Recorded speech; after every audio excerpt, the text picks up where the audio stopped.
This is the Honda Civic.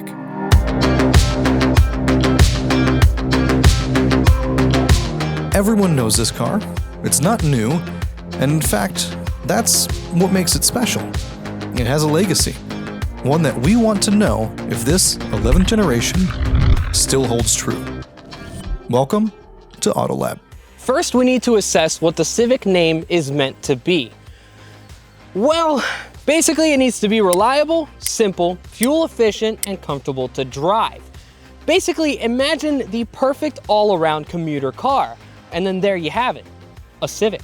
We're talking the whole package for the average driver, something that'll never let you down and look good doing so. So what we really need to find out is this the most Civic to ever Civic?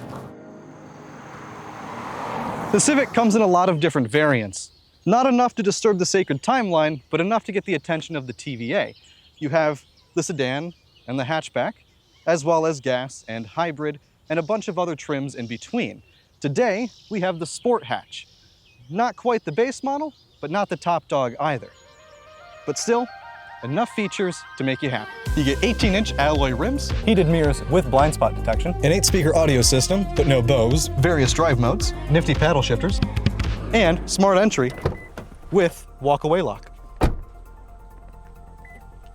Powering the Civic is a 2-liter, 150 horsepower engine, which means it's almost the least powerful out of all of its main competitors. And it's only 3 horsepower more than last place, which is the Hyundai Elantra.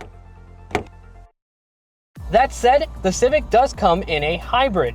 They pair that same 2-liter engine with 2 electric motors, and together that produces 200 horsepower. That system will constantly recover power from the wheels and from the engine, making sure that the battery stays topped up. Since it's not a plug-in hybrid, that means that you never need to charge it yourself. Now, I know what you're thinking. Dylan, I just want to know the difference in fuel efficiency between the hybrid and the gas. Well, in the hybrid model, you get a combined of 49, a city of 50, and a highway of 47, while in the gas model, you get a combined of 34, a highway of 37, and a city of 31.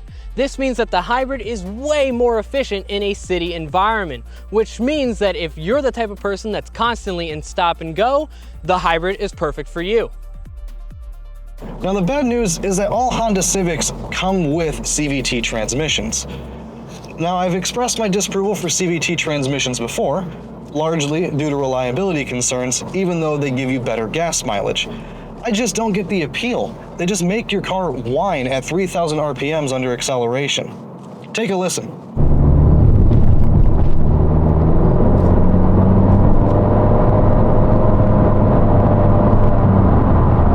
Now there's more to this car than just its hybrid or gas powertrain.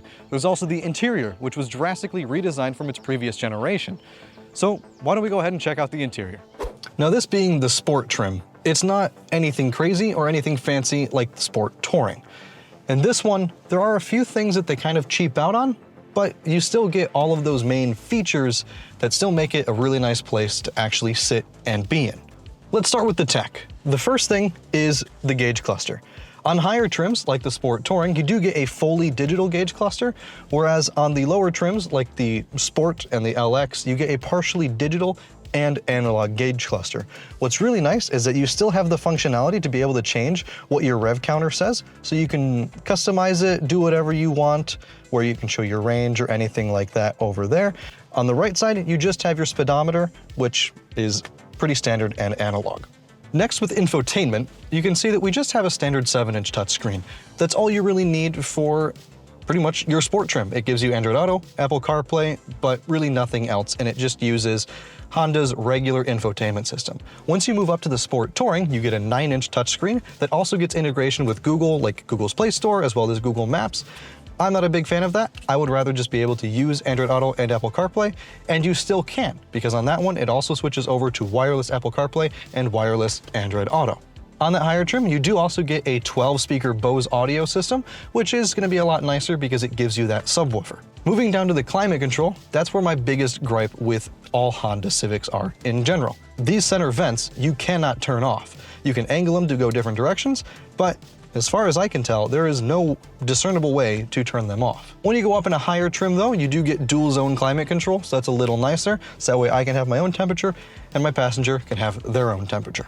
Once we move down here to the center console, the major difference with those higher trims is that you just get a wireless charger right here, which is a little nicer for the wireless Apple CarPlay. Now in the sport trim, you do get leather trimmed seats that are still cloth. As you go up to the sport touring, you do get leather seats that are also heated. And as opposed to the LX trim, starting in the Sport, you get a leather trim steering wheel, which has very tactile buttons to control your digital gauge cluster, as well as your Honda Sense features.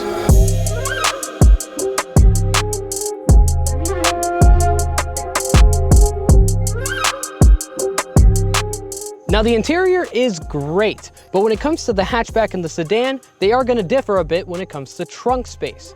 With the rear seats folded up, in the hatchback you get 24.5 cubic feet of space, and in the sedan you'll get 14.8 cubic feet. When it comes to the rest of the interior dimensions, legroom, headroom, they are going to be identical. But they're not going to be the same when it comes to styling. In the hatchback, you're going to have a bar all the way across that's not available in the sedan, and that's going to be your third brake light. I think it looks fantastic, and it pays a good homage to previous generation Civics. When it comes to front-end styling, it's a lot better than the previous generation. You have sleek DRLs, side turn signals, LED lights to blind other drivers instead of you, as well as nice front grills and a hood that makes it look like it's the previous generation Accord. When it comes to driving characteristics, there's not much different other than the engine being either gas or hybrid. And those differences are only really when it comes to acceleration. Obviously in the hybrid, you're going to get a quicker acceleration off of the line, or even when you really put your foot down at any speed, it's going to accelerate a bit quicker. Not only does it have more horsepower, but you're powered by 2 electric motors. Those are really the only differences that you're going to find between the hybrid and the gas engines. When it comes to the whole lineup, you're going to have very similar characteristics. It's the same suspension and the same steering. I'm going to start with the steering. It's light and responsive, but still just electronic, which is fine if you're talking comfort and daily driving. But if you try to get a little spirited with it, you're gonna start to feel that it's a little numb. And the suspension is pretty light too. Taking these country back road corners, it feels like it glides through them just enough. Obviously it's not stiff like a sports car, and I'm not gonna feel a great amount of responsiveness, but that's not really what I'm looking for in a Civic. That being said, neither the steering or the suspension changes when you change your drive mode. You've got Sport, Normal, and Eco. All that changes between these three is your throttle response. Now, if you are the type of commuter that leaves in an Eco all the time, you're also going to love Honda Sense, because this has to be one of the best semi-autonomous driving systems in any car I've driven. I think the only ones that I would say come close would be Volvo or Kia. This does a perfect job of keeping the car in the lanes without you touching the steering wheel at all. It's doing so right now, and I'm on a back road. It also does very good with its radar cruise control. It doesn't get too overbearing, it doesn't brake really aggressively. It does very well at keeping a relative distance behind the car in front of you without getting aggressive. So it's not so bad for $26,500. No, and if you don't want any features at all, you can get it for just $24,000. So, does the 11th generation deserve to bear the Civic name? I think it does. Maybe that's why it was named the 2025 North American Car of the Year, and remains one of the best-selling sedans on the market. It ticks all of the boxes without any gimmicks, and that's why I think it is in fact the most Civic to ever Civic.